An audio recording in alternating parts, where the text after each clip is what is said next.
happy for you to sit in between us. I want attacking purposeful football all the time. And providing you had it set up in that quarter, we had a real chance of winning it in that quarter. Now we've got our backs against the wall and we've got to fight.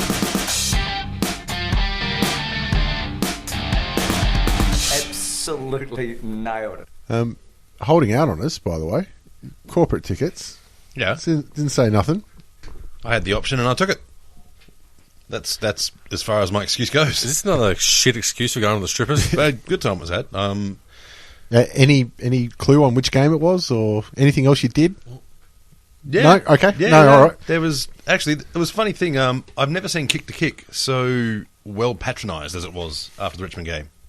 So you went to Richmond versus Gold Okay. Coast. We've got corporate tickets, and the only thing you got to talk about is the kick after the game. It's the only bit I remember. Fucking money well spent there, Jeep. Good job, guys. Who says corporate... Shit, they're my sponsors. Fuck. Who says corporate sponsorship's a waste of time? Oh yeah, Value for money they're getting. Yeah. Ben from Jeep, thanks, mate. Well, I really appreciated it. And the beers I sunk there were well worth your money. Awesome. Well, let's go and start on round 20. Friday night, Sydney versus Collingwood. A lot going on in this game. It was the last of the traditional honourable losses for Collingwood for the year, one would think. So I think the rest are going to be dishonourable from here on in. yeah. I think they gave up honour for a while ago, but I thought this was a game. If you're a fan of either side, you look at it and go, "It's a hard-fought contest." But if you don't have that best interest, you're like, "Yeah, they're kind of both vying, but making equal mistakes," and you don't really get invested in it like you do as a supporter. Yeah, I think so. So it was all right to watch. It was, but you're right. They're just a touch off on some of the skills. Yeah, exactly. It wasn't polished like you would see in the old school stage Geelong versus Hawks games or things where, as a spectator, without any vested interest in the team, you look forward to those ones. Well, yeah, I mean, the good part is you get to see some Collingwood players get laid out occasionally, and City Swans players too, which is always fun to see. Back on the coke, are they? I'm going to say, it was Parker that got laid out by Brown. That was fucked. I remember when that happened, I sent you a text, Heath, and... No, that was not it. Parker laid out Brown. I know. It was later on. Yeah. No, but Brown laid out Parker with a bump. Yeah. And he got 1 week for it. And I thought it was kind of lucky because it was a straight up, I'm bumping you when you're going for the mark. Yep. Then in the final quarter, I forgot who the tackler was. It might have been Levi Greenwood.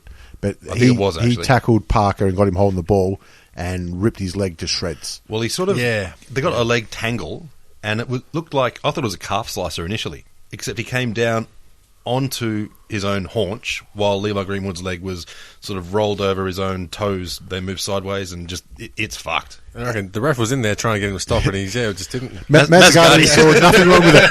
Mazzagatti had no problems. I I do think it was Greenwood because I remember commenting like he knew something has gone wrong. You can see him as he's trying to pull out. He's like, "Let's get this leg out." He seemed like grabbed the Collingwood player's leg like real hard. The Collingwood player's kind of like, "What the hell?" He's like, "Oh shit!" Like you're injured hard. I think he heard that snap. I think probably felt it through his leg. One of the Swans players afterwards said immediately. Luke Parker said, "I've broken something," and everyone just goes, "Nah, we've stopped now. Let's just get out." He broken fibula, and they reckon. There is the slightest chance he could come back in the middle of the finals. Well, we were watching it. I was watching it with you, wasn't I? Yeah. The game. And even watching it, it's almost like watching a nut shot in the UFC. Where it was horrible. You just end up scored up in a ball on the couch like, oh my God. Like, I can't watch it a second time. And then they go, here's the replay. I'm like, nah, fuck that shit. I'm having a drink. Fuck that. Yep. It was horrible. But something else very interesting about this game in the off-field stuff. By the way, how did you like the tissues? Tissues? Did you see the tissues in the crowd for Collingwood? Oh, that's right. Yeah, I did see them. I'm not sure. One little part where they were waving at Goodsy, I thought it was just the next level of if they can't boo, they're doing that shit. I don't know. Pay attention. So it was nice. I like passive aggressive, which is fine. But something else, I've heard this mentioned a little bit on the radio on the weekend. Yep. You would have read about the Sydney Swan CEO talking to one of the papers up there about the conversation they had about the trade bans or the trade restrictions. The cola. And the phone call he had from AFL head office. Yeah. From Mike Fitzpatrick. Now, very interesting, I thought, because that phone call obviously happened 2 years ago and it's only got to the papers now. But in the last week or so, there was also a story about Eddie Maguire, who called the politician a muzzy. Oh, yeah, that's right. and Right. Jessica Rowe. And Jessica Rowe also saying how Eddie Maguire made her life hell when she was working for Channel 9. You know what those two events, besides having Eddie Maguire involved, you know what else they have in common? I don't give a fuck about either. Happened 4 years ago, Really? right? Or longer. So this will all tie back in. Yep. Why is it only coming to the papers now? Because somebody needs a distraction. And only in Sydney. I think the Sydney Swans... Now, you tie this all in together. This is all media in Sydney. Yep. I think they've had a bit of a meeting and decided, you know what, we're going to go out in the forefront here. We're going to attack AFL and the Victoria and Eddie Maguire, get some of our own back through the media. And they've made a calculated effort to do it. And if I was a Sydney Swans member, I'd be pretty happy with it, I reckon. Oh, yeah, I never thought about it from that perspective, to be honest. I reckon You might have something there. But- Yeah, well, so- They're just trying to get some of their own back, I think. yeah. Well, I guess if you can get AFL on the back page of the Sydney Morning Herald, they'd be happy with that. Well, it's kind of the AFL's own strategy on how they recruited Carmichael Hunt and that, where it was a front foot attack on the NRL, especially when there were rumblings about trying to expand to Melbourne and shit. They said, well, we'll put the kibosh on this and we'll just take Israel Folau and Carmichael Hunt if you don't And mind. we'll make the biggest noise we can Yeah. in the rugby heartland. Yep. And the more the rugby complained, the more front page news in Sydney it became. So I think the Sydney Swans hierarchy have made a real calculated effort, and they thought, "Fuck it, we'll fight them in the papers if we can, and Yep. try and get these the trade restrictions overturned, which are stupid trade restrictions." Yeah. And any go that they have on AFL or Victorians, the Sydney journos, they're loving it. They're like, "All right, well, I haven't covered Yep. football for last time Sydney Swans won a premiership. Yep. I may as well make comment." Yep. That's why I always find it funny, because especially how they try and call us Mexicans. You know, Sydney will call us Mexicans, and Brisbane will call us Mexicans. I like how you use the term "us." Us, yeah. Why? Yeah. Sorry, yeah. Anyway, but I always find out the Queenslanders call that as well. Just like, doesn't it make you Canadians? Kind of just And makes slapping your you face. Americans. Yeah, exactly. That's what you're aspiring to? I think I'd rather be Mexicans. They have better food. Yeah, and they got better girls, better Better drugs, weather girls. lifestyle. Remember seeing drugs? the Weather weather girls, girl fuck, yes. on the news? Jesus Jeez. Christ. Oh, they are ridiculous. Trust me, I've memorised the weather for that day. There was a warm front coming in. They came in, came out, it's all done. Deal with now. Lost interest in the weather so quick. Yep. Very high pressure system exploded. It's just a passing shower. So apparently Swans won. Yeah. Oh, look. And a good day if you're a tattooed player. Swanee's having a brilliant last bit of this season. Yeah, he's been going great. And they said he shaved his beard off to try and get a bit of youth into him or some shit. Oh, that's aerodynamics. And a lot of the ball is Swanee's, though. But I think Collingwood had a chance to make it exciting right at the end and missed some crucial shots on goal. Yeah. Especially that, who was that last one? I think it was Elliott, right at the end. He had a good chance. Yeah, it was too. He had the right idea too. He's like, he's got a mark Gotta right in hurry. front. Hurry back. We've only Yep. got, I think he had 40 seconds left after that. Yeah, yeah. And he missed. And you went, well, that's it then. Yeah. It's all over. And then the commentators were saying, you've got to really take that extra 10, 12 seconds Yeah. that you don't have. No. Like, The funny you did part is- exactly the right thing. He did everything right except kick the goal. I think it was Kerry that said that. And have been. was it Kerry or Richo? No, it must have been Kerry. Richo Wasn't. Richo Richard- wouldn't have... Richo's the special comments, not Yeah. the special education comments. Kerry's trying to top himself for the most idiotic comments for the year because And he's got some up there. He's got some contenders too. He has had some... well, let's just say decision-making hasn't been his forte since he left the field. Well, and some time before that. And went into the bathroom. Well, that too. Yeah. But Sydney are going to miss Parker because he's their reigning best and fairest and he's a ball magnet. But if anything, it's the one position on the field they actually have people to cover. Yeah. They are going on ballers. Hanbury, Heaney. Heaney could probably go for a bigger run in the middle. He's still only a first-year player, not that he looks it, Yeah. the way he plays. Geez, Yep. you take him. Any team could use Anyone him. would. I think he's like the Jack Watts of Sydney. I think he's just, it doesn't look very impressive, but What? The inverted Jack Watts. The inverted. sorry, not Jack Watts, fucking Hogan. Hogan. Jesse Hogan. I was gonna say, Jack There's Watts? a big fucking difference between Jesse Yeah. Hogan and Jack Watts. Tell you what, if we ever give Jack Watts a rap on this show, I'd be shocked. Speaking of special education, Yeah, nice one, Duck. A special education, Essendon versus the Oh, Crows. fuck me. a special supplementation. Oh, my God. If this was a performance review for a coaching position, how do you think he went?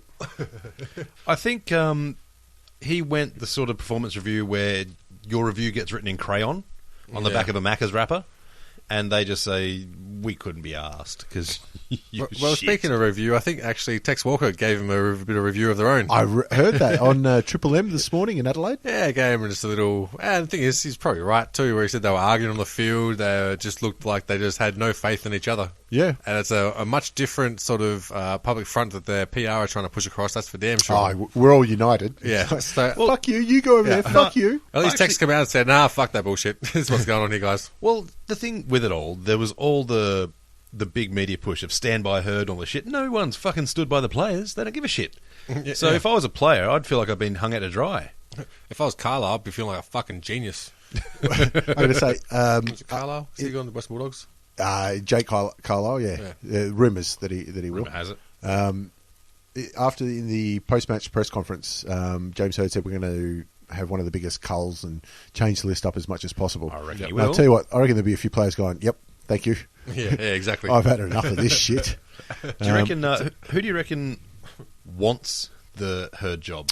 Well, it's a very good question, and it's been one that's been asked on the Gary Lyon and Damien Barrett one. And if you had a choice between the Carlton gig or the Essendon gig, as it stands right now, Carlton every day of the week. yeah, I'm thinking if it weren't for WADA, you might go Essendon, but still, this is a generational problem they're going to have. I'd rather line up at fucking Dandenong Centrelink than Just fucking stand take those like- jobs. Yeah. And like, if you're trying Punch to in the face. attract good free agency, like let's say you're chasing after Patrick Dangerfield, who just tore you a new one, pretty much. Yeah. He's not going to Essendon. Imagine that phone call if you're Patrick Dangerfield's agent. Yeah. Who is it? Carlton? Yeah, no worries, mate. Oh, Essendon's on the other line. Yeah. Cheers, mate. All right, you got Geelong, Carlton, or Essendon. Fuck you. I think Essendon got the longest losing streak at the moment, haven't they? Like 5 or 6 losses. I think it's Essendon and Something Carlton. like that. Anyway, you have to think that they're sliding down the ladder. There'd be some nervous as fuck 17-year-old boys about to enter the draft just going, no. Win. Fuck, shit. No. They put the drafting hat on them. Not Essendon. Not Essendon. Yes! God damn it. Fuck you, Slytherin. they are the Slytherin of AFL right now.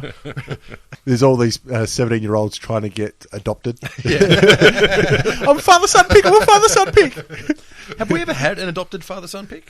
I don't know. I do vaguely recall last year the question was put to somebody or they asked how it works. I think it does carry, but I'll tell you what, it should work. If you're that committed to adopt a kid, you deserve it. I think, yeah, but I think if That you adopt a committed to your club. 17-year-old, it might be, who comes from a nice family, It's sus as hell, but private schooled his whole life, and now you're adopting him. you'll end up with blokes getting in buses, going to Northern Territory, coming back with a whole bunch of talent and going, these guys are awesome. I tell you what, if companies could adopt, Visi would have their own creche. They'd find a way. The actual game, it happened. Embarrassing. I mean, Eddie Betts has taken one-handers and kicking them from the boundary line, and they're all just lining up, having a field day. I mean, it was a masterclass. Sam Jacobs with that over-the-top tap to himself mark. Yeah. It was absolutely a mark, but that's just when you're taking the piss. And the thing is, I think this game, I wonder if they're going to have their proper clean out at the end of the season that they need. And that includes its coaches and everyone else. And I mean, Everywhere. Well, Dustin Fletcher, his redundancy package is way too expensive, so it's up to him when he quits. well, if you looked at it, what went right for Essendon this year? They beat Hawthorn. It was an awesome game. Yeah, but what can you take away from that? You had one win where, look, they did play well, guaranteed, but... It was also a month before the WADA appeal was announced. But what would you look at and go, all right, that's what we can build on for next year? Because to me, talent-wise, they've gone downhill since Watson's out. I think Heppel has stepped up. I thought he's been quite good. There was that one game a couple of weeks ago where Brendan Goddard was cracking the shits like only Brendan Goddard can. Yeah. And Heppel went up and said, he's hey, just mate. fucking St Kilda for Essendon. He got him and said, hey, mate, head in the fucking game. Yeah. And then Brendan Goddard went and did something good and went, Heppel, you're right, mate. You fucking got me there. So I guess his leadership qualities have come forward. Yeah. Collier was awesome, I thought, before he got injured, and he got a season injury. Yeah, he was actually. Bagley and Hurley and Hooker. Their back line Yeah. is But that's it. top class. But unfortunately, they have to be because they're always fucking under pressure. Yeah, especially the last few weeks. Their forward delivery has been bullshit. Yeah. Their ability to keep it in the forward line and chase, non-existent. But I don't see him going forward next year. So you have to, like, I don't know. That's what I mean by it's a generational thing. Like, Yeah. Well, to me, you need a new coach. That's just the end of it. And it needs to be someone who's willing to just get in there and go General Patton on them. Like, throw some guys against the lockers and say, you don't fuck around in my club. Tell you what, how fucking good did Bowen Thompson do with this squad? yeah, got him into finals last year. Yeah, geez, he'd be an interesting choice if they went back there. Yep. It'd be funny if they offered him the job. He's like, nah, fuck that, I'm out. Yeah. Kiss my ass. It would take a sweeping sort of board change for that to happen. I'm Yeah. going to GWS. And I think that's probably not a bad thing to happen either. Yep, for no, him. I agree. Again. By all means, get rid of the board. I think like this, it's summed up by that old saying, especially in jiu-jitsu, where if you're in this situation, you fucked up a long time ago. Kurt Hacienda. Yeah. As soon as you went, no, we're going to fight these charges that we definitely did, but we think we can be shady enough and not provide you the evidence so you can't prove anything. Well, Yes. everyone's had everything to say about this for the last 4 years, and you know what more can you add to it? But the thing was with it, they never said This no, apparently. Yep. Well, they never said no. We didn't inject people. They're like, yeah, we did. Look, what'd you inject them with? I don't know. And that's kind of it. Like, It's pretty fucking simple. Was did it some Drano? You did some dodgy shit, then you tried to hide it up, and then you said, you can't prove anything because we hit it. And then you're stuck in this fucking situation where you're destroying your own club. Now, but they did get penalised for that. Yeah, they've been penalised for their administration, but I personally, I've said it for the last year. I'm sick of it. I don't care. They got away with it. Good on you. Yeah. Good. You've already suffered mentally and clubs. He And took drugs and he still went shit. it didn't work, obviously. But Yeah. what I liked was the papers then were trying to deflect Try training. and brought Geelong into Or it. just get on coke. Yeah, Harvey yeah. Manel. They brought Geelong into it, and they said, we took this, and this, and here's the Yeah. paperwork, and that's why we're fucking fine. And we Yeah. dealt with this 2 years ago. Yeah. Yep. Oh, record keeping. Good Yeah, job. exactly. We took tyrosine, which is amino acid. We took multivitamins, and we took vitamin Yeah, A. but the thing is, they did keep records. They just got lost. They went missing. They just, I mean, it's pretty obvious. It's like Unlucky. It's almost worse than Anderson Silva's defence for his fucking. I tell you what, I reckon they could take some lessons. Honestly, I was so pissed off that fucking I got woken up at like 6 a.m. So I was like, oh fuck! I watched my Twitter feed. For those that don't follow UFC, Anderson Silva was an absolute legend. Broke his The leg. Bruce Lee of mixed martial arts. Well, I think Bruce Lee's the Bruce Lee of mixed martial arts. He's Honorarily. Bruce Lee of Martial Jeet Kune arts. Do, really. Okay. isn't he? Of martial arts. Okay. Yeah. Anyway, No rules martial he arts. broke his leg a la Nathan Brown, as in Yeah. it's flopping around. Anyway, took a year out, came back, had a fight that was quite uneventful, and then pissed hot. Yeah. So he comes up before the commission, and his defence was... They're Thai sex pills. No, my mate Marcos, who I've known for a year, that I trained with a couple of times, he told me about him. So he fucking just, as a good mate would, that you know for a year, called Yeah. Marcos, flew to Thailand, got me this blue vial of a clear liquid that didn't get you hard. It was just a sexual experience enhancer. So he didn't want to put it out there that you just can't get a hard on because you know that's. I mean, you want to lie, but you don't want to. You know what he should have done? too much. He wants sexual experience enhancer. Try having it with other people. Maybe one of them is Fucking Gabby killer. Garcia. That's why he needed the pills. They're brittle. But it's so bad, his defence. And then Terrible. changed out the interpreters. Yeah. And then started a new 'Cause that was the defence problem. with a new interpreter. Awesome All they idea. did, changed the interpreter, goes, nah, she's doing a bad job. Got a new interpreter in, changed his story, and then they asked the old interpreter, is that what he told you? Nope. Nah, It's just all changed his story. different. He tried to reload from last save point. Yep. Essentially. It's pretty much. And funniest of all, it was live streamed on Fight Pass, so the Oh, whole yeah. world could see. Hey, it was the best thing the Fight Pass has shown since It the was last Rousey fucking fight. hilarious. North Melbourne, St Kilda. North tried their best to lose this one. Oh, as always. Being true North that they are. Looked.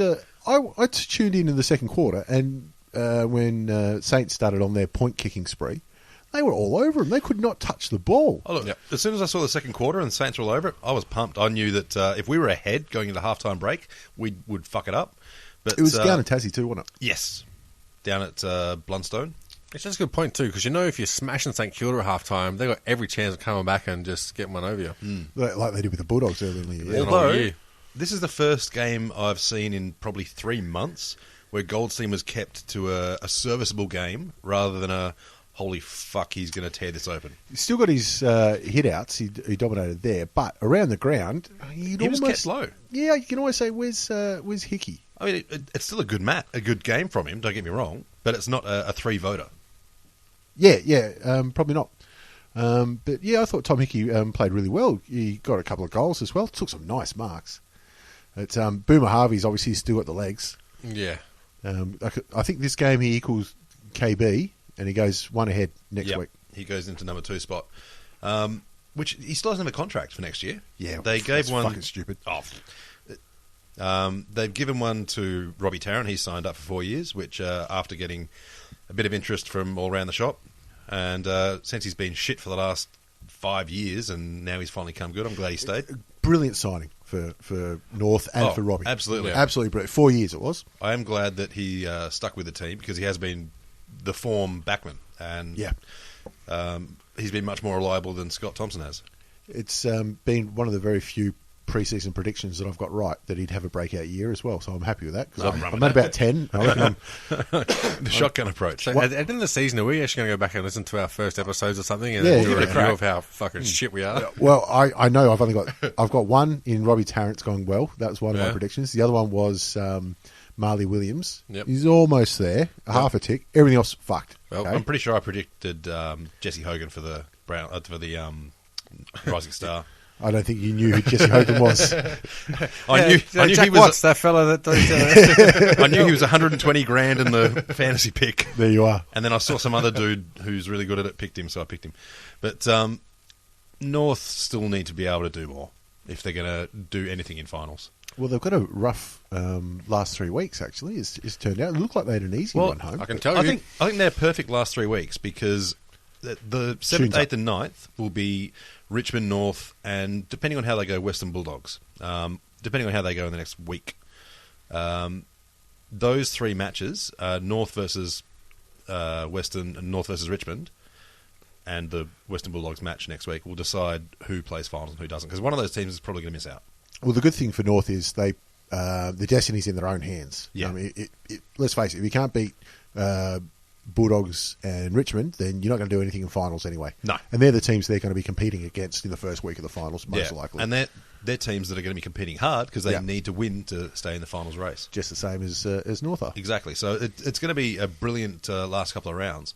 And, I'm sure we'll make it to the Richmond-North game on the Friday night. And I'm sure lots of Richmond supporters will too. On to one of the most entertaining, if not the most skilled games of the year in GWS versus Port.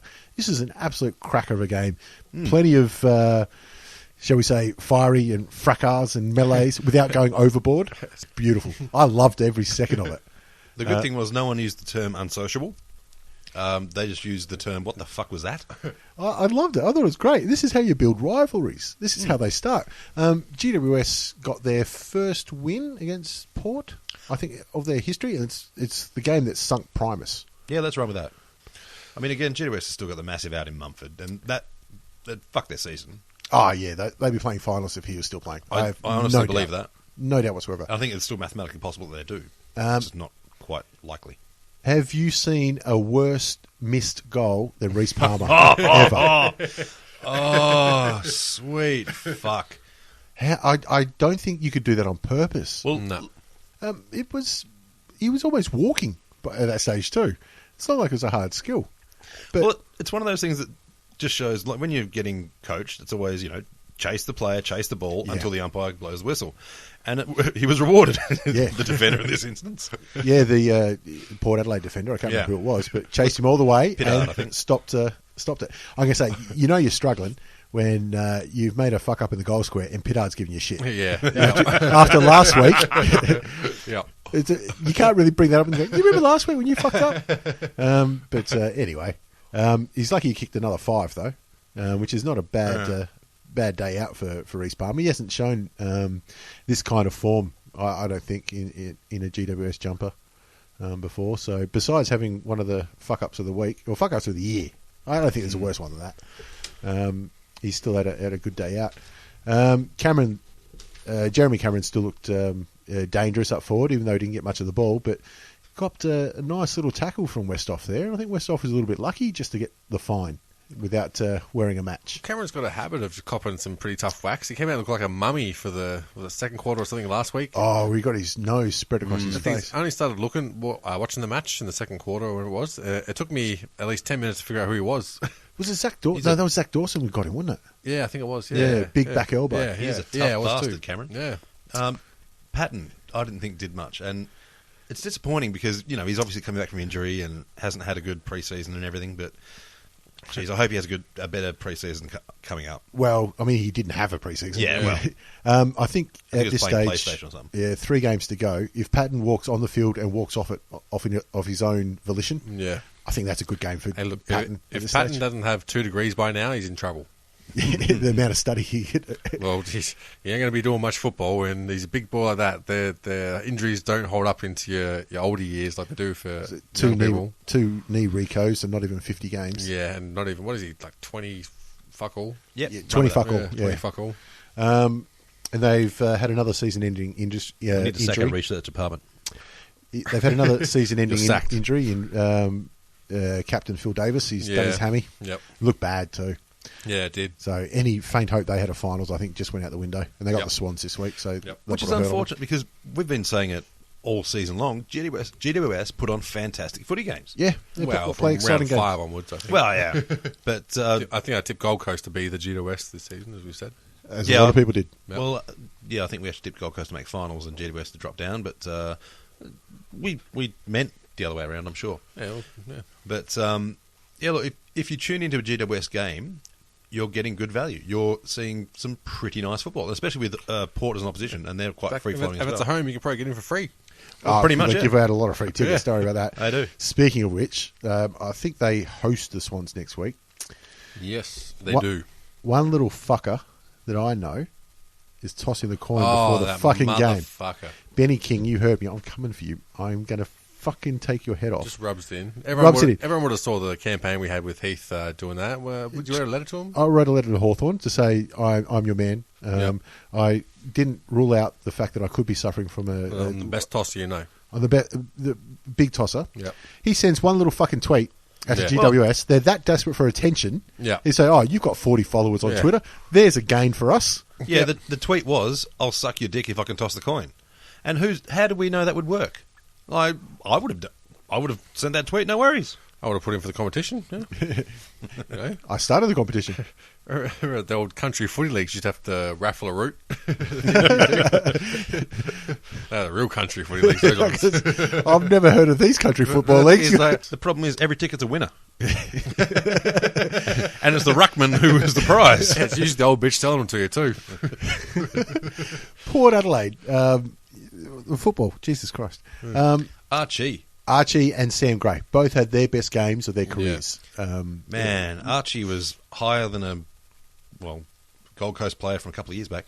But It's all right. Gold Coast this year are high as fuck. no, that was 2 years ago, those photos. But he took an absolute screamer. Took a couple of screams. He's playing. He was dangerous all day.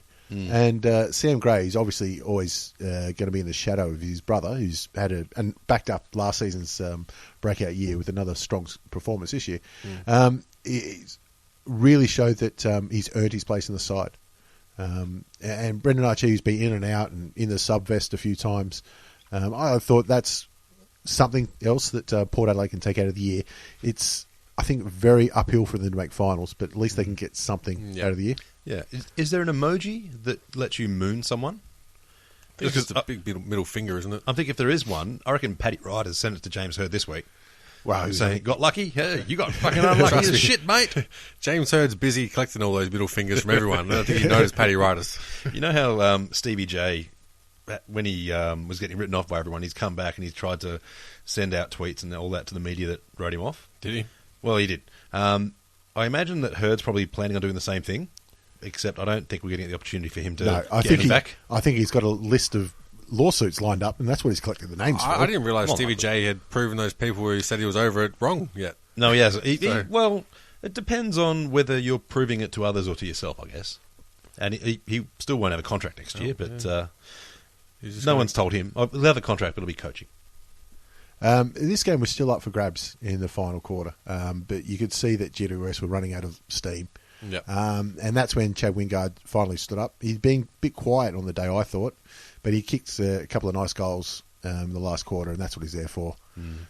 So I think at the end of the day, he was a real difference when it came down to it. It seems like Port have got a couple of players that can fill that role as well, where somewhere in the match you need A bit of spark.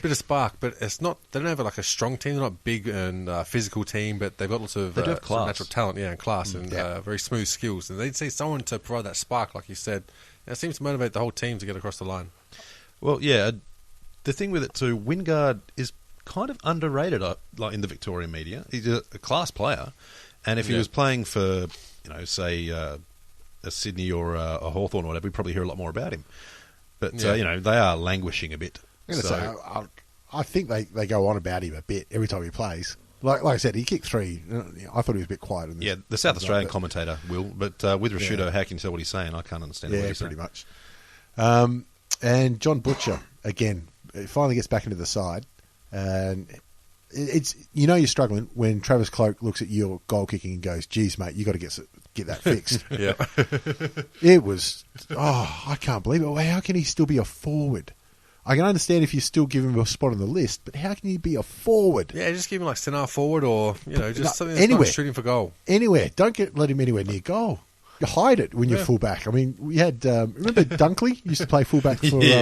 He couldn't kick over a jam. Richmond have been hiding shit kicks at fullback for fucking decades. Kellaway, yep. Kellaway, we had Tivendale, had Basher Hooley's the last one to add his name to that one. Yeah, Gaspar, he was shit. Basher's a good kick. He is, except when he's trying to kick it to fullback and save the game. That's just a poor decision. Yeah. What was the story with Jay Schulz? He was quiet. Well, no, he wasn't playing. Oh, he got injured. Yeah. He was early out, but what? It's really fucking quiet then. Well, pre-match, but I don't know what actually occurred there. So again, our research department's let us down. I think Kokonakis banged his missus. And then fucking told him about it. Yeah. Okay, like I was saying on Twitter, that's pretty poor form to rat out your mate like that on national TV. It is rather. He's only like fucking 19 or 20 or something. He's started, he got himself a A-list celebrity girlfriend. He started banging, little side chick there. Funny thing is, meanwhile, Kokonakis is over playing tennis somewhere else, and the bloke there arcs up because he's banging his missus too. Well, I don't know if that's true or not. I just made that up, but he did get arced up at, so I'm just assuming it's because he banged his missus. Well, they had a fight afterwards, didn't they? Him and Warrington or something on the... I don't understand how people are offended by it. The uproar was factual. It's a fucking great sledge. It's fucking awesome. Well played. I like how there was some people in the media were saying, see, this is why the Australian public's gone against him. Bullshit. This is why the Australian public's fucking behind him. Thing is, I'm not indifferent, but on the side of disliking him, but really I don't give a fuck because I don't watch tennis. So, but, so I was like, he seems like he might be a wanker, but fucking what do I care? And this one just made me think, hang on, maybe you guys are fucking wankers, and this dude's all right. And we've been led astray. Yeah, I actually don't mind this dude now. That's on board. why an isolated incident like this, hey man, he's gone up in my respect for this. The other stuff, I don't know anything about it. I haven't researched it. I got no fucking idea why I don't like him. So maybe I'll get into that and then I'll decide. And the thing is, some of the media's like, Paul Wawrinka and everything. Fuck you. He was married 10 years, cheated on his missus with a 19, 20-year-old chick, and then, left for her. Well, and then he's always on the fucking fence. Yeah, and then decide, does he want to be married to her or not? Fucking. And then he's upset because his neutral bastard 20-year-old girlfriend was getting a bit off a 20-year-old dude. Saturday night, we had Geelong versus Hawthorn. I think we can say that the Kennett curse is well and truly dead by now. Yeah. Hawks, it was really funny because I went to this game and I was sitting there with Dad, and both of us said before the game, Geelong looked flat. Just in the warm-ups. You're like, and the Hawks look crisp. You just go, they're not on here. You know why that was? Why? I saw it when in the pre-games, early warm-up sort of thing where they're all in the jumpers and everything. They'll run out and Geelong are kicking to the punt road end and they're playing around and whatnot. And then before they go in, they set up their cones for what they're going to do in the pre-match. And so they go in the change rooms and then Hawthorn come out and they go, fuck it, we'll go punt road end. And they do. They trot down the punt road end, line up behind the cones and just start doing drills. And then you see Geelong come out and they start heading over like, hang on. they've gone to our fucking end. So they bugger off at the city end, and then the runner had to run and pick up all the cones around the Hawks while I saw Roughhead line him up with a pass and just stab past it and right by his nose. A shot fair across his bow. I'm just happy Roughhead's hitting targets. Well, he might have been aiming for him, but either way, he scared the living shit out of him. And then he's having to do zigzag runs to try and avoid players who are absolutely trying to hassle him. Of course they were. Obviously, the opposition runner spends all his time sledging the other players. Of course they do. Yeah. Every single one of them. And look, absolutely do. So these guys gone, all right, we're fucking on here. Look, seriously, it's straight up home ground advantage. If it's your home ground, the other team comes out and start putting cones around everywhere, like this is my space. You come out and you say, for you, mate, this is our home. This is is a what we Geelong do. home match, wasn't it? See, that's the thing. It's a Hawthorn home ground. Geelong were the home team. Yeah. Because Geelong play Hawthorn at the MCG because you can fit a fuckload in there compared to Skilled Stadium. Well, remember it's like Russia annexed fucking Crimea. And, But you're right, though. It is annexed. a Hawthorn home ground that Geelong are just borrowing for the night. Yeah. And Geelong are used to setting up at the away end. So It's they not went down the away. It's not coming to your front yard and putting some cones around going, mate, just I think that's bullshit. I think Clarkson's come out and gone, fuck it, we're taking this end. I don't give a shit what they do. And then I would love to think that someone's gone up like, oi, Clarko, that's actually our end. Fuck off. Yeah. Okay, we'll fuck off. But the Punt Road end is the away end for warm-ups. Like it is decided like that. So I think Geelong fucked up and Hawthorn went, all right, we'll make the most of this. They fucking did too. That runner, he tell- had some dart. You can tell that Geelong were very lucky it was Hawthorn and not North Melbourne, because North Melbourne, they would have taken the cones, they would have kept them. They blew them wide as well. We fucking would have. Save us buying some more. JB, we saved another $15. Sweet. We can eat at half time. We've got oranges now. Goldstein's proud as fuck. I'm going to say Boomer would have still kept a couple. Used them as bowls or something. Jeez, they make those jokes about Goldstein, but he could learn from Boomer in how to keep $1 in your pocket. So the game, Hawthorn jumped out of the blocks, which is really funny because, like I said, I was sitting there with Dan, was like, they're going to bury them. Kicked 7 goals to 1 or 2 in the first quarter, and Hodge had it on a string. 3 goals in the first quarter. Yeah, it was not the hard fought contest we've been used to seeing. It was space. And a lot of the times they're running down the left wing because they've got a lot of left footers. But Geelong weren't able to get the same space on the opposite wing, or even the same wing when they're trying to return it. Actually, Mum was at the game too, and she was pissed off with that because she's at the game? Yeah. All the play. Actually, the truth is, I said, Mum, we've got a spare ticket. Do you want to go? She goes, no. I go, I'll buy a jam donut. Okay. It's like that quick. I'm like, my kids don't even cave that quickly.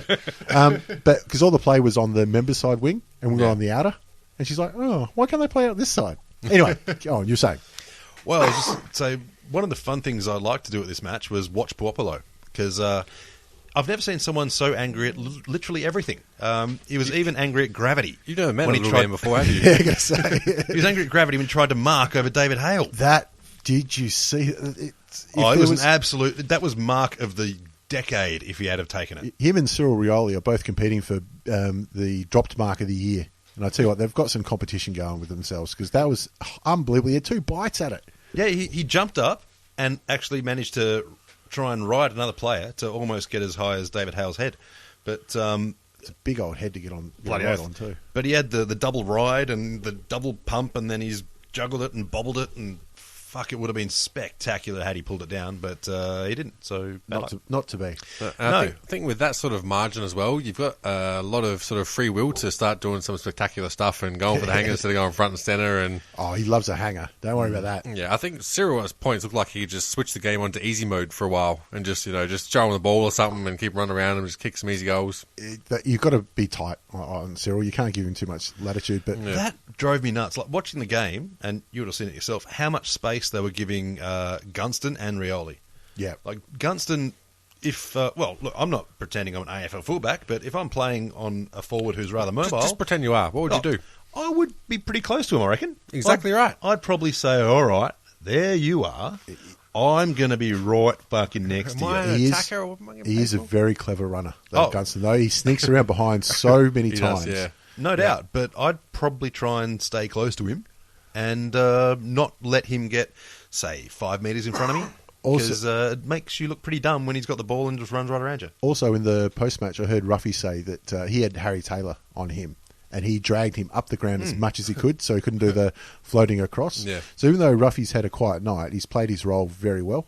He had 20 touches, but he's been quiet the last month. But to go in, if you've had a bad couple of weeks, you want to say, all right, I'm going to stamp my authority on this game, and then you're given a role like that, and he's still lived up to it. Makes sense. Where Ruffy got to go up and have a bit of a play outfield, get some confidence, get some touches, and also you get Harry Taylor out of the back line where he's most dangerous. The other funny thing too, Stokes, he had a fucking shit one. Couldn't get amongst it. Well, when he did get the ball, his decision making was terrible. I think he got intercepted at least 3 times a quarter. A lot of pressure on him whenever he touched it too. And there are plenty of other blokes who are able to find targets. He just was not one of them. The only highlight I thought for Geelong was Blitzas. I thought had a pretty serviceable game in the ruck. And maybe Motlop was good in flashes. See, I thought Stevie J actually had a good game. He kicked his first 2 goals on his opposite leg, both snaps around the corner, and they never look like missing. All you need to do is get him the ball more often, which couldn't happen. Look, Geelong still had a chance to win this in the last quarter, but their kicking for goal was shithouse. Yeah. Walker, I think, missed 2 or 3 real gettable shots. 30 out. And the thing was, when he missed and Hawthorn then got the kick out, Hawthorn was spent. They had nothing left. The last couple of goals that Rioli got were only because he had a metre of space. And, the ball's thumped forward and he can do what he does. Yeah. Hawthorn was spent. They were on the ropes, just like the prelim final last year against Port. So if they kick straight, they put some real pressure on. I reckon Geelong get up. Did James Kelly get injury as well this game? He got subbed out. Subbed out to him, or was it was about the time where the sub usually gets played on. He had a very quiet night. No, it was. I don't think he was subbed out, was he? Replacement. No, it was Kelly. Who got the head high contact just after that? I don't know. Don't know if there's anybody in this game. It was just after the sub was activated. But anyway, apparently he's come up all right because we're making shit up. It's good to see that the Hawks are showing Geelong what they do. So it'll be a long time since Geelong hasn't made the finals, but it's looking like it could be a chance this year. Yep. But we'll get into the other rounds. On to the other game, which nobody saw, Carlton versus Brisbane.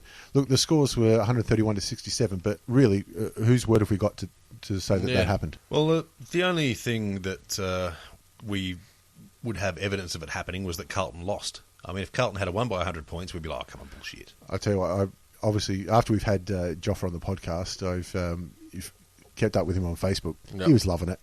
He'd gone out and bought wooden spoons wholesale. They play Carlton, I think, not this weekend, but the next.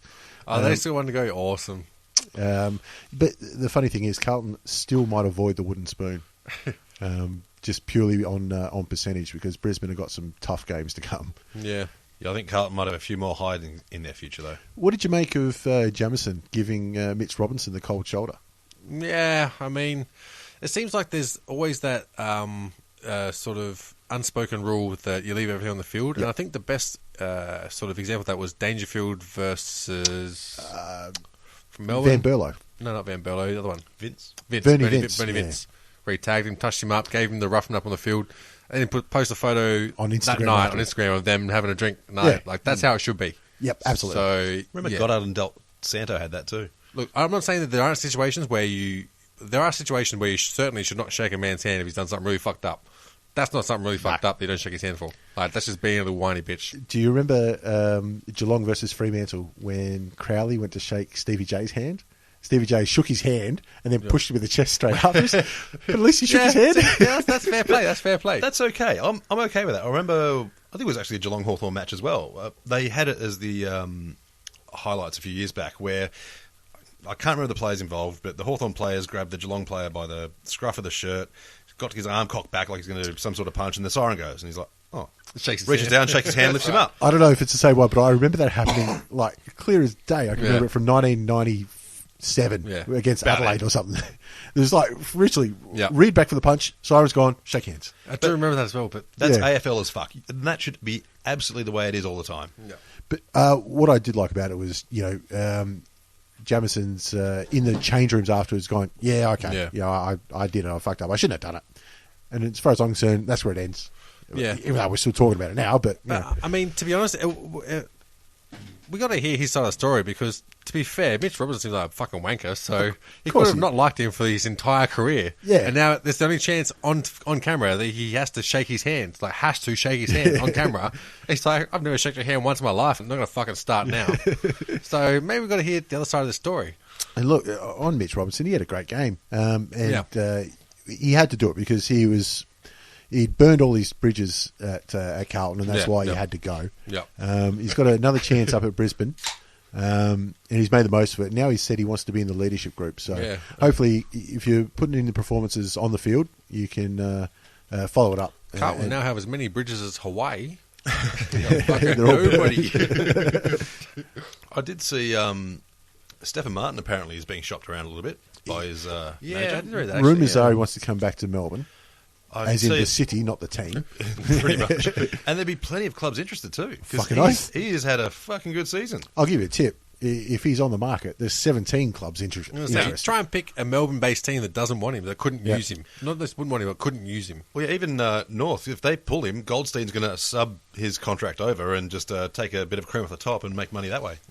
Goldstein will find a way to make money. That's sure about that. But anyway, it was good to... The only other positive thing I could see about this game was Brisbane have had a fucking shithouse year. This is if they lose this, they're pretty much stitched up the number one draft pick. They still might get the number one draft pick, like we said, but there's no tanking there. There's they're playing for careers, they're playing for pride. It's good to see, and they're playing to try and get a crowd. To me, one of the differences was that Brisbane Lions wanted to put on a show, and Zorko had some beautiful game-breaking runs. Don't he? Pretty sure I tipped Zorko as a darkie for the Brownlow start of the season. You did? I think you did. What a genius am I? He'll get... double figures, maybe. Yeah. But look, I think it's irrelevant where Brisbane finish at the end of the season because I think they've still got a squad there that they can do something with. I think they've still got a skeleton there that they can build on, or they've got enough good experienced players there that they can learn, teach the other younger players coming to their squad. We said that at the start of the year, and we were wrong. I did say they'd sneak into the 8. Yeah. They're lucky to have 8 points, to be honest. But on their midfield potential, they should be playing finals. Just got to keep them all on the park. Yeah. Well, that Luke and McGuan coming back actually. Yeah, that and you've got to be able to find a target up forward, which they just haven't been able to do. Their goals generally come from midfielders breaking lines and kicking him from 45 out. Speaking of Luke McGuan, it took me a while to realise who he was. Been a long time. I know this dude. Who's he?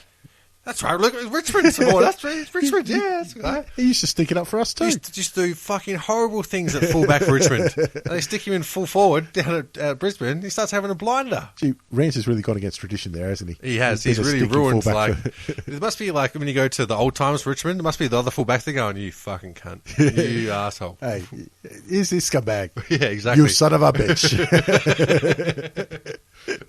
Joel Bowden's still handballing behind him. Yeah. Anyway, Josh had the Cora box this one, so we'll switch over to him. He can tell us all about it happened. He had the best view. I had a great view, actually. Again, shout out to Melbourne Jeep for putting me up there. You would have had no idea who the fuck I was, but I had a good time. Did Melbourne Jeep know they were putting you up there? No. No clue. No, maybe you could have legend status amongst Melbourne Jeep now for your antics in the night. Who knows? Look, we've always said on this show, we are absolutely fine with selling out. If you're willing to sponsor us and, you know, even let me make car noises while I'm at the footy, I'm all about that. You'll be the weirdest bloke there. No. Weirdest bloke here, though. I was actually also at this game, but I took the 5-year-old. Oh, you plebbed it. I did. Beautiful seats. I remember going in. Trained it in. I parked, but with me AFL membership, I said to the steward, like, where's the AFL reserve for walk up today? And he goes, the whole bottom level. I'm like, that's it, bastard. Let's go. I'll tell you what, though, we were down the Richmond end, and we could see right across the ground the Gold Coast supporters. They were the only motherfuckers wearing orange. There was no love for Gold Coast whatsoever. Which, look, if you're a Gold Coast fan, even if you love your footy, you're thinking, I'm going down to fucking wet, cold Melbourne, watch my team get flogged. Nah, fuck that. I'm staying home. But Orange, red, they didn't worry about it. There were some okay passages of play. I had to watch it on replay because my little fellow, all he wanted to do was colour in and wanted me to help him. I'm like, okay, do you want to go home early? Because, you know, the game's not that great. We can beat the traffic. He's like, no, I want to stay till the end. He starts colouring in again. As soon as I saw Vickery, I think he got the first or the second goal. As soon as I saw him put one straight through, I'm like, oh, Richmond are home here. Yeah. When he has a good game, Yep. which has actually been fairly regularly in the last couple of It months. takes 17 other players to make sure Vickery has a good game. It does. It is hard work. Yeah. Yeah, you know when he's on, the opposition is having a shit one. But, yeah, he had a great game, has a good grabs, some nice goals. Kicked straight too. From the one he kicked after the Moderate. siren was a bit of a cracker from a fair way That out. was. But just nice style. Kicked right through it. Good to see from outside 50. Yeah. Yeah, he was cruising. Again, Richmond looked like a very different side whenever Delidio's there. Very much he, so. he was missing last week when they lost Adelaide. Yep. Just a couple of plays of brilliance, around the boundary line. Oh, yes. He keeps it in and, gets the ball back. It's just so good. And it was someone's fucking 150th. Might have been Trent Cotchin's 150th or something. I think it might have been. And we won, so that breaks that curse, I think. Gold Coast actually had some players that showed a bit, I thought. Tom Lynch. Tom Lynch, he's looked dangerous up forward. He has. Aaron Hall was a big one. Aaron Hall, he really showed that he knows how to find the footy and how to use it. And I think just making the most of the chance that he's been given. Especially, what was he, forward? He plays forward mainly or something like that? Yeah. But, Thank you, fucker. I mean, you look at the outs for Gold Coast, and I didn't realise how strong they were until you look at what they've got out. You look at that midfield where they're missing Ablett, O'Meara, Prestia, and Swallow. And where you got that midfield, and you're like, Jesus, we can do anything with this. Literally, every best and fairest they've ever had is out. Mind you, that's only 2 players, but Yeah. But you take the starting midfield out of any team, even Hawthorn, they're going to struggle. yeah, of course so. Bennell was a little bit quiet after a great month that he's had, but what impressed me really was Stephen May. Yeah, Even the side's struggling on the scoreboard as well as on the season. He was still giving absolutely everything and marshalling the troops down back. Not all of them listened, but at least he was still there exactly. doing his most. Absolutely, you got to stand up and get people involved, and the ball was down there a fair bit. Unfortunately, the same wasn't true on the other end. It had come into the Gold Coast forward line and bounced straight back out. Yeah.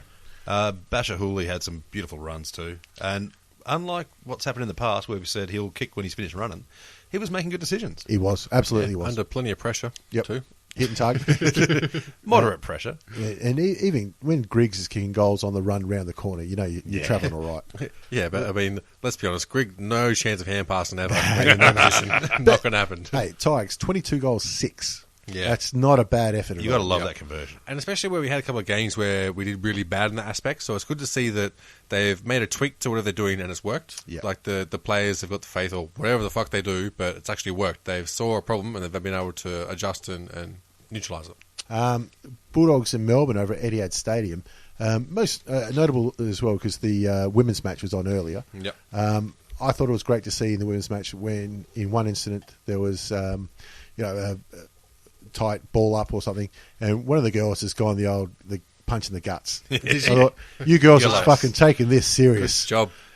Country chick. Unfortunately, Bench up. I didn't get a chance to find out the number or who it was, but Yep. whoever it was, I'll try my hardest to find out. Well, look, I struggled to find stats from the game, so Look, we'll get her on the show. We'll have a bit of an interview. We're more than happy to pump them up because I remember listening during the week. I can't remember who was on Triple M saying it, but they were talking about the footy, women's footy, as a curtain raiser, and they're going to be involved in the finals as well. Just saying, well, would you pay money to go see it? And yeah, I would. I actually would go pay money, not a lot, as a package, to go see the women's footy match, especially if it was a curtain raiser. Okay, well, hang on. I That's different. love how you have this whole speech about women's. I'll go watch this game. Look at me, I'm As long awesome. as I'm there's supporting something else to women. watch afterwards. I love women. No, oh my you said- god! As long as it's a curtain raiser. No, especially if it was a curtain raiser, I said. I'm still paying money, and I'm going to see their footy. What's the problem? I'll tell you what, I've actually gone to a curtain raiser and left before the main. Really? Mind you, it was in Sydney.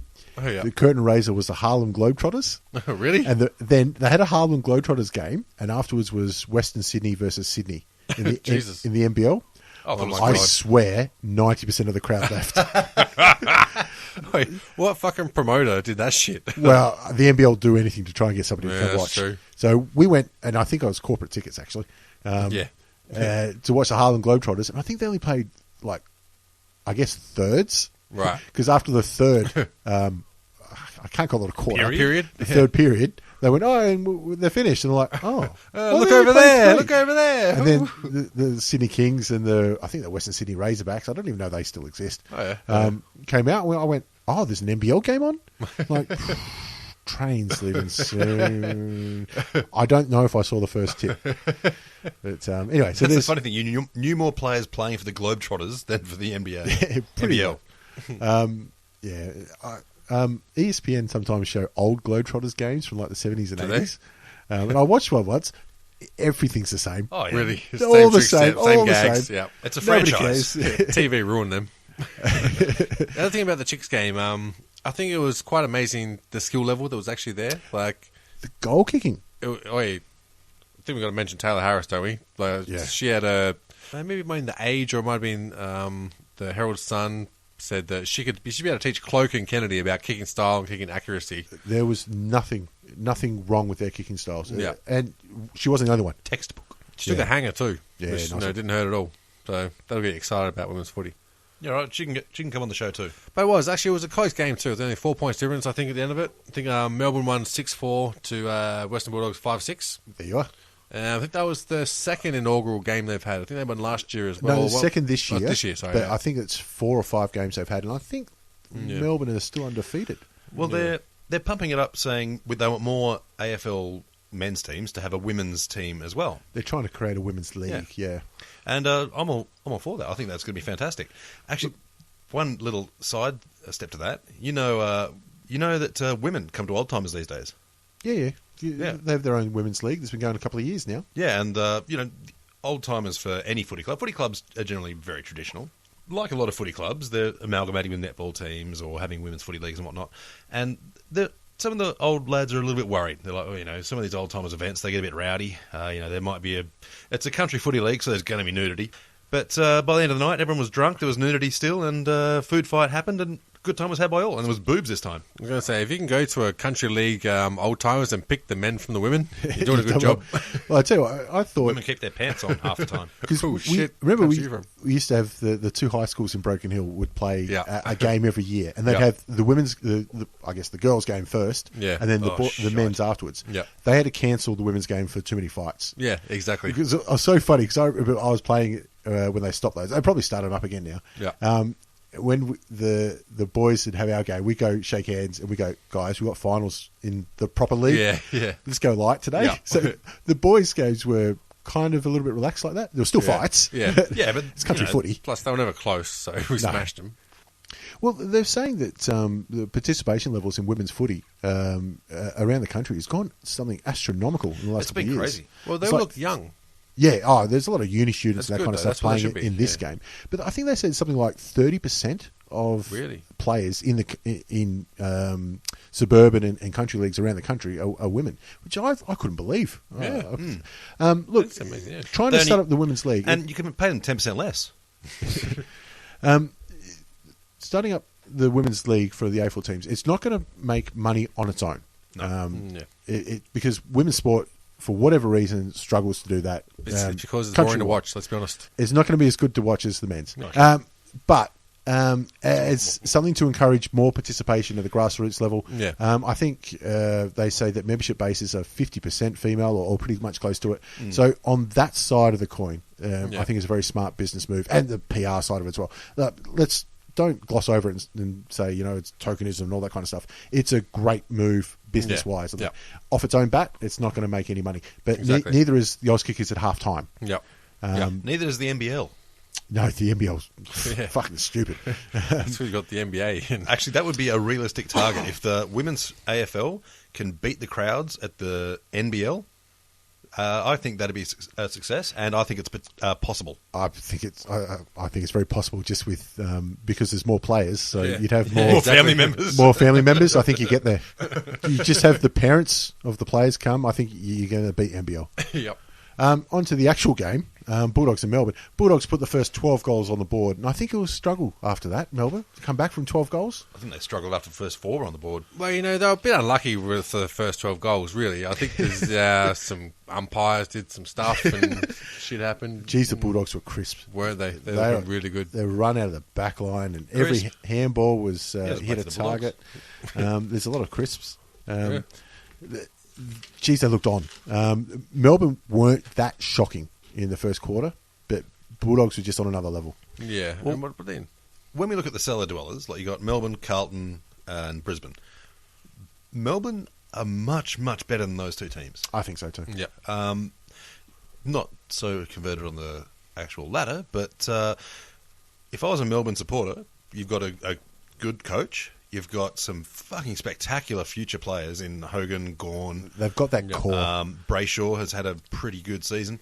Petrarca, we haven't even seen yet. Hey, look, Yeah. time out. Going for Richmond, I feel like I'm qualified to comment on the bottom half of the ladder. And one thing that you sort of take on board when you're assessing your team and how they're going is that, am I going to be more disappointed next season, or am I going to be a little bit happier next season? And that tells you a lot with where you're going with your club. And Melbourne, they're going to be a lot happier next season. I think so. But there's a lot of clubs around them who they're not going to be very happy next season. Well, I think Melbourne will move up solely because I can see Essendon just tanking completely next year. So they'll be able to pencil in wins against Essendon, probably still maybe Brisbane and definitely Carlton.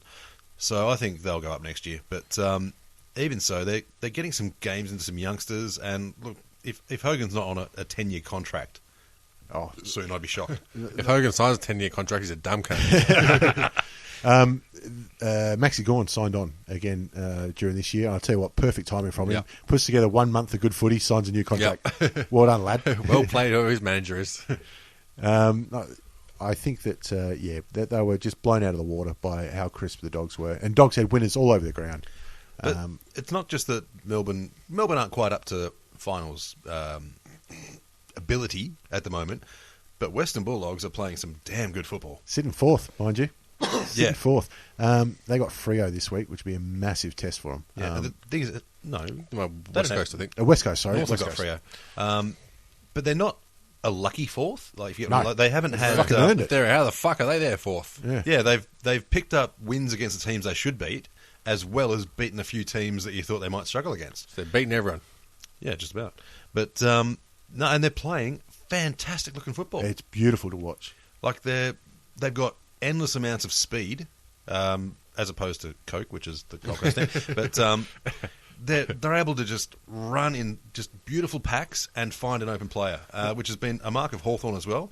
The ability to run far enough away that a hand pass doesn't mean the player who's about to tackle you tackles the other bloke as well. Yeah. And they've also not just had one person out of the pack, but a person beyond that who's willing to get the second hand pass out. Yeah. Almost like what Port did when they dominated last season for the Eagles. went so crap. It's those handballs out of packs that they go 5 metres in front of somebody who runs onto it at full pelt. Yeah. And then away they go. I mean, just how good Bulldogs have got. Everybody said it. You know, they were the basket case in the off season, and then now they're sitting in the top four. But it's even things like, did you know there was an AFL player named Shane Biggs?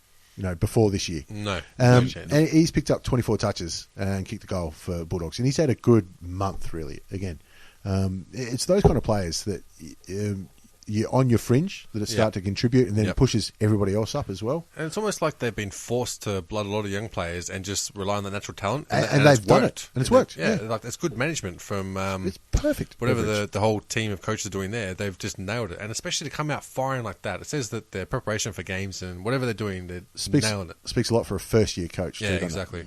The only problem is I can't see a lot of Western Bulldogs games because they're not on free-to-air. And That's going to change next year. And I can't listen to them because you have BT just go, The the package. The package. Oh, fuck off. He is terrible. Kick him in his package.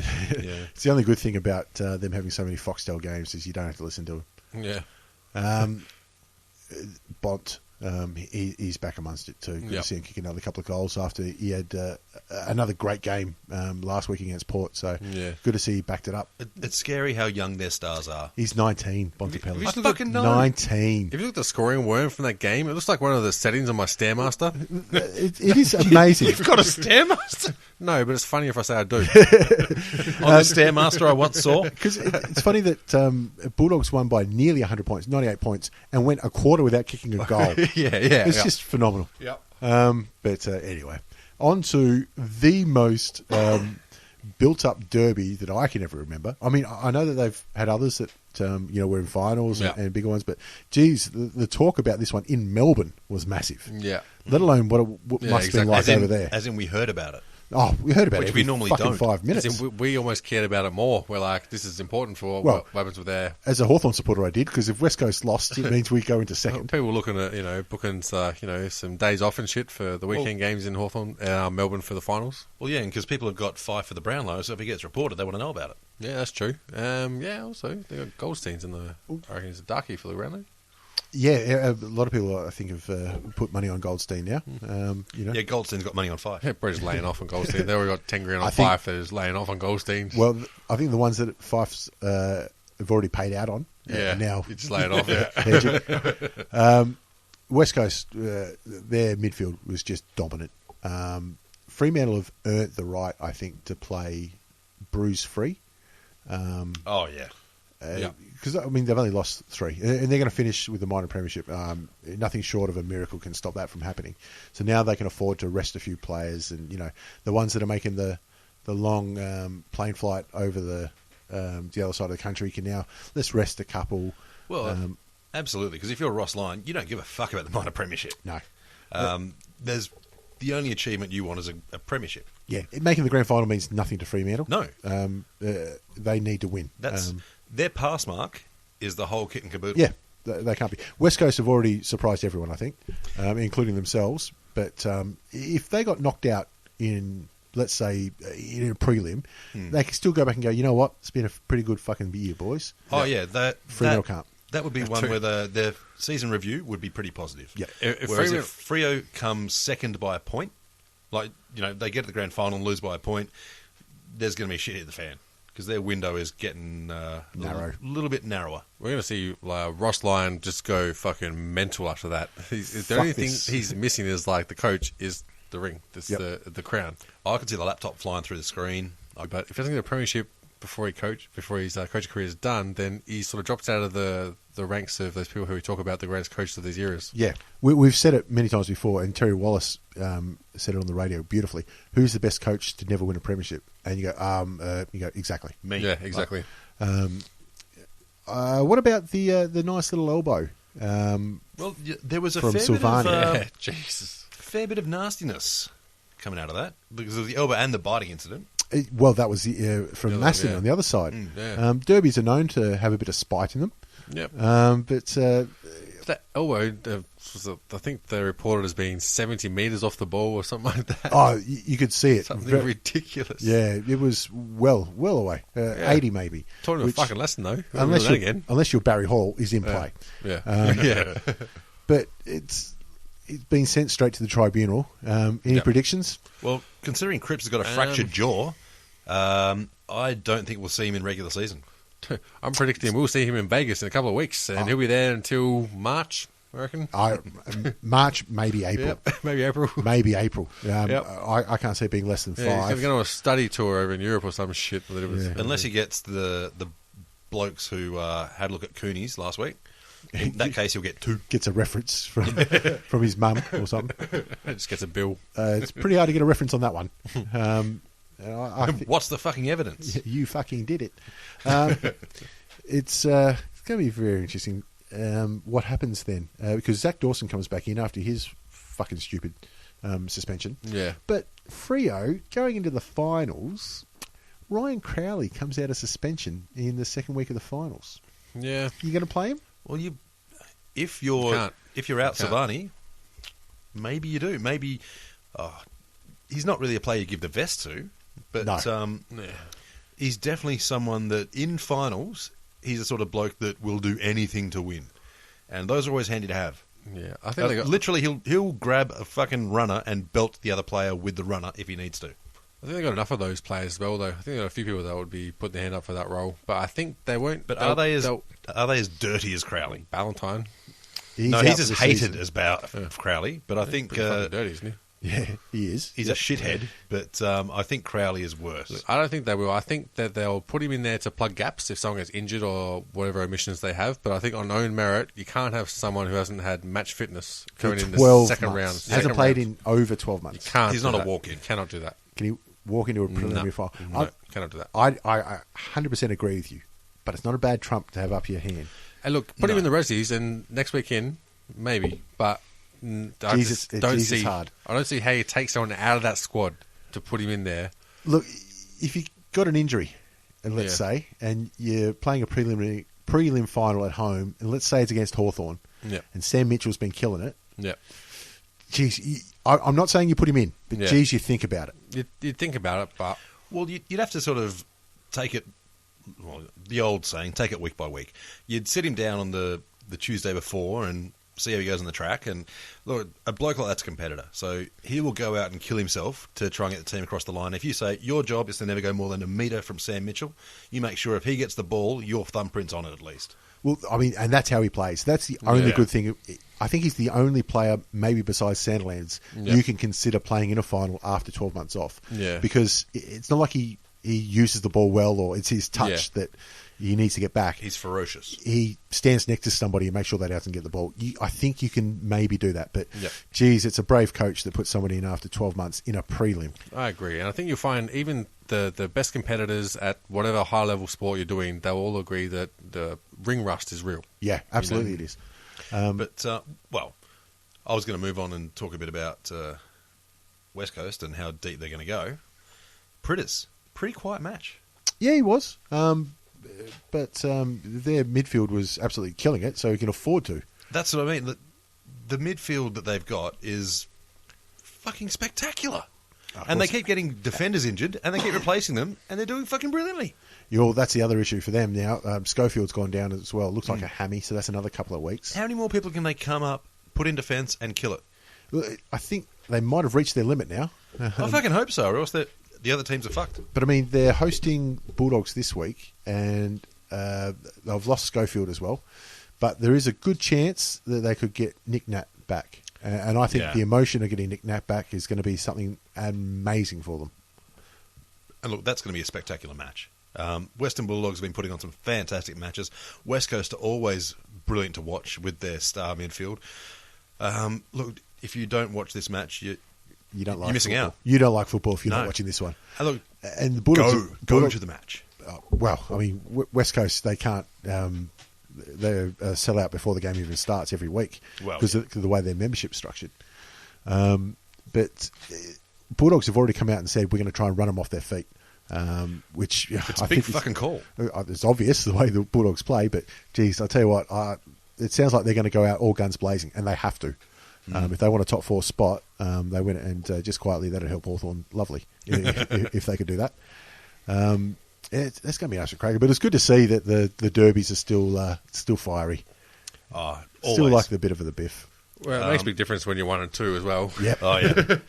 And I think if Freo won this, it would have been 21-21 in derbies as well. But Really? now they're 2 behind. But you never know. They might have another derby left in them. Yeah, this that's year. true. That's true. But again, Lions doesn't give a shit about the derby score. He just wants the flag. Did you see that? He was asked that actually in one of the press conferences. I'm assuming from a WA journalist. He said, "You excited about the derby? It'll be all even if you win." He goes, "Yeah, I'm excited about it." Does not give a shit. Yep. It's not going to be, this is Ross Lyon, 68 years old, 2-time Derby winner. All he wants is that one ring. Yeah. But look, Freo, you might say that it was a lackluster performance, and you might say, what does this mean coming to the finals? No, they'll rest, coast in, wait till week 1 of the finals, and then they'll be all about it again. And I think they've got that sort of leeway where they can really have a sort of recuperating couple of weeks. Yep. And then... Especially for an older side as well. Yeah. When you hear Damien Hardwick talk about his setting up in 4-week blocks, I'm assuming that most coaches do the same sort of structure or some similar block structure. And when you look at how you adjust that mid-season, because I'm guessing you don't follow it from beginning to end in that order and keep it that way. You'd have to adjust with how you're sitting on the ladder and how your strategy's going to play out with if you're playing finals and that. Yep. So I'd imagine that it gives him a lot more options with how he structures that, setting up his whole program for the finals run. Yeah, I guarantee you'd have it down to an exact science. And I think that's exactly what he's doing. that's more valuable than the 1-week break in the finals, I think. Yeah. So on to round 21, and we can start to put some lines through teams in finals and what they need to do to get on here. Yep. Hawthorn hosting Port at Etihad Stadium on Friday night. Yeah. Only disappointment is it's not at the MCG, but I think there's other commitments there. Yeah. Or no, that was last time. No, It should be at the MCG this one, but never mind. Port, I think they need to win their last 3 games straight and win well to make finals. And, Port ain't making it. And Hawks need to win their next. After this game, they've got Brisbane and Carlton. So there's nothing but percentage boosters there. Yeah. Oh, geez, that last Carlton game, or anyone that turns up to that must just love dominatrix style bondage, because that shit is just going to be terrible. I mean, why wouldn't you rock up? Who doesn't love seeing Carlton lose by 120 dominatrix points? bondage. Yeah, you can only beat a dead horse so many times. There's only going to be 2. Fucking dominatrix bondage you into. There's only going to be 2 kinds of supporters rocking up, and that's Hawthorn ones that love a slaughter and Collingwood ones that love to see Carlton get thumped. Or maybe Essendon, you never know. So I think Hawthorn should get the job done, but you never know with Port. They can turn it on at times, so they might come to play. Yeah. Collingwood, Richmond at the MCG. Richmond still need wins to cement their spot in the finals. I mean, it's just about there, but Collingwood season's finished. Coming back from Sydney, I think the Tigers. Delidio's playing. The Tigers are going to win this one. Yeah, look, I think we should win it, but see, Collingwood aren't as bad as what the results are. So it's always going to be tough. And look, I think Richmond will go 2-1 in the last 3 games, I reckon. I'm just not sure where they're going to slot in. So I reckon if they win this one, we'll probably lose to North in round 23. If we win this one, then yeah. No, I think Richmond are going to tear them a new one. I just don't think the backline of Collingwood match up. I'll tell you what, MCG, 21 degrees on Saturday. It's going to be a beautiful day for footy. I reckon we might rock up for this one. Yep. The Derby. Or Derby. What do they call it? The Battle of the Bridge or some shit. Oh, yeah, that's crap. They call GWS versus Sydney. Yeah. I think it'll be interesting if Franklin rocks up. He's had a bad back for a couple of weeks. And Phil Davis is out for the rest of the season, like we said. So his obvious matchup is not there. I think Sydney might just turn it on here and get a nice 10, 12 goal win. Yeah, I think they'll sort of... with Heaney going down as well and Buddy probably not playing, I think you might see a lot of the other people get a lot more running games going. Did Heaney go down? Yeah, he had an injury, didn't he? I'm not sure. He might have. I think... obviously Parker's gone. And somebody else had a knock on the... Oh, that's right. Gary Rowan had a knock on the knee. Oh, really? Remember? He had a knock and he was in the trainer's arms and then the ball came and he had a shot on goal. And that's right, yeah. He was fine. Yep. Yeah. But no, I think Sydney easy there. I'm going GWS, just because there's always that roughie every week. It would be very interesting if they get up. I think they're starting to tire. Yeah, that's what I think. Like, you can see it from a season perspective, but also on a game perspective. Yep. They can't last the 4 quarters at this point of the season. Yeah. Swans had Laidler go down with a hamstring, Parker with the ankle that we talked about, and Heaney with a hip. Yeah. There you go. Gold Coast hosting Essendon at Metricon Stadium. Anyone betting on Essendon had better have the fix in, because fuck me, you're an eternal optimist if you're willing to back them for anything. Anyone going to the after party is in for a good fucking time. If someone's not injecting drugs, they're snorting them. They won't just play 2 quarters and go, fuck it. We're done. We're in the Gold Coast, it's sunny. The Pfizer Cup. We're in the Gold Coast? Yes. Yeah, there you go. Yeah, it's up at Metricon. Double check that one.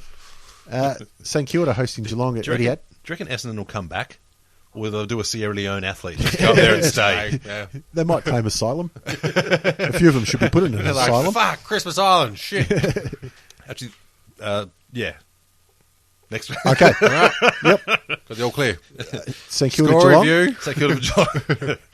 Umpire's decision. This was the first week where I've seen an overrule of the score review. For a while, yeah. Well, for fucking ages. But anyway, the Cats Saints will be interesting because last week the Cats fans couldn't boo because they were pretty much told not to. And this week they tried to boo Brian Lake, but he didn't give a fuck and they were getting thumped. Brian Lake's well and truly used to it. Well, yeah. Yeah. But they might actually get a chance to boo someone and for it to mean anything against the Saints. So they'll be out in force and they'll be booing like buggery. So nobody in particular. There's just like, finally we're allowed to boo, so we may as well. Pretty That's much. what you're suggesting? I think Armitage would cop it, just cause. Why not? Yeah, probably have a bit of a blinder. See, the only problem is they could... St Kilda fans would be like, oh, why are they cheering for Rewalt? They love Rui. Rui, yay, Rui. Does Bruce play for us now? I don't know. But, I can still see the Cats running away with it. How many points are Adelaide going to beat Brisbane by? Oh, fuck. All of them. All of them? Yep. Yeah. It won't be close. The only interesting thing could be if Eddie Betts has a day out, he might challenge for the Coleman. It's a long way for him to get there. I think Kennedy, actually during the Derby last week, they already started calling Kennedy the Coleman medalist. Did they?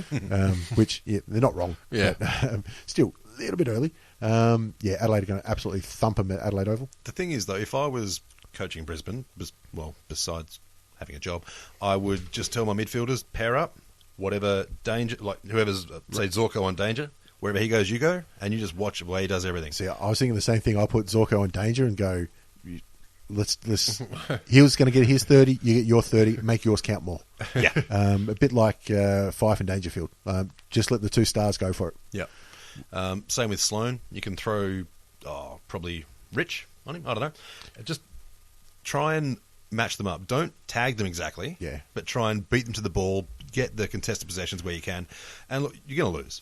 Adelaide are going to win. Eddie Betts is going to kick 6, I reckon. Oh, he could have a day. And I can't see anyone matching up well with Walker either. Sauce Bottle's going to try. He's not fast enough. Yeah. Walker's going to be able to step around him. And they have too much of the ball. He'll have his pick of which one's coming. His delivery will be fantastic, as it always is from a quality midfield.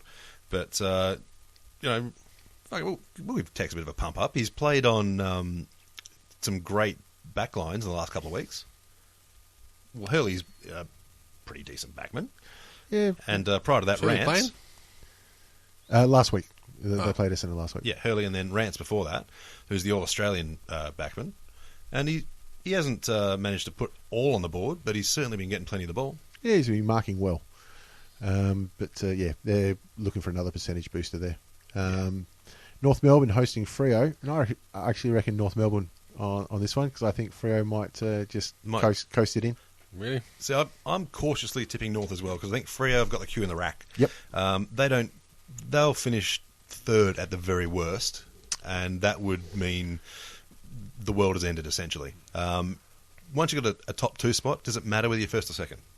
You're only looking at matchups. Yeah, and you can't really control them. No. Like no finals ready team in the top 2 spots is going to throw a game, but neither are they going to go out and try and bust their own ass winning one. And I think the only way they can finish 3rd is if they drop 2 games and Hawthorn win all 3. That's it. And West Coast obviously march through. Yeah. And I can't see that happening. No, I think not me.